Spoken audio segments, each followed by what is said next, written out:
بسم الله الرحمن الرحيم. وأنا بتدبر القرآن الآية 135 سورة النساء، وده تدبر شخصي عشان بس الدنيا تبقى واضحة، ده تدبري الشخصي، ممكن تدبرك بحاجة مختلفة.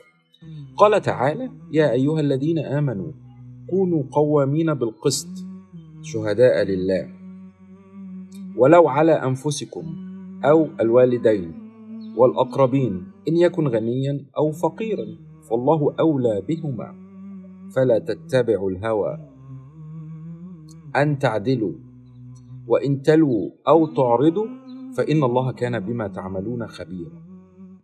تمام؟ الآية دي بتتكلم عن إيه؟ عن كلمة الحق، إن الإنسان يبقى ملتزم بكلمة الحق ولو على نفسه. أنت متخيل دي بقى تقدر تعملها؟ صعبة جدا، بس دي التربية الإلهية بقى، إن أنت تبقى مع الحق حتى لو جيت على نفسك. مش أي حد يقدر يعمل كده، ولو حد قدر يعمل كده وقدر يشهد على نفسه، تخيل اتحطيت في مصيبة واتقال لك هو أنت اللي عملت كده، قلت أنا اللي عملت كده. النفس البشرية طبيعتها بتعمل إيه؟ لا، بتحاول تحمي نفسها. أوكي؟ فربنا بيقول لك ولو على أنفسكم. طبعا اللي يعمل كده على نفسه ممكن يعمل كده مع الوالدين، مع الأقربين، مع الصحاب، مع المعارف، مع أي حد. ليه؟ لأن هو أصبح الحق بالنسبة له منهج. تمام؟ طب الآية أعمق بقى من كده شوية، لأن الآية دي بتتكلم عن حرب مشاعر داخلية. لما ربنا يقولك على نفسك وعلى الوالدين والأقربين غني أو فقير، كل دول ناس بينك وبينهم مشاعر.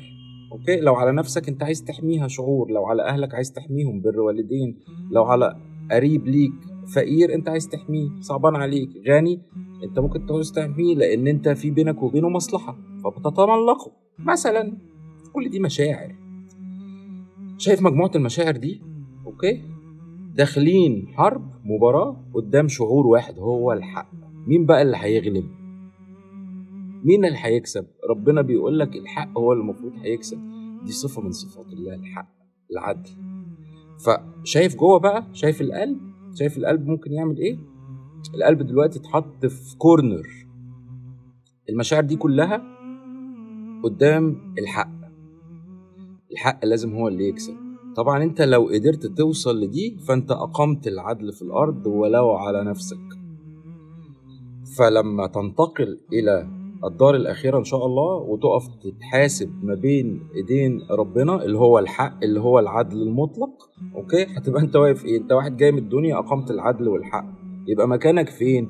يبقى مكانك في الجنة إن شاء الله. أتمنى لكم يوم حلو.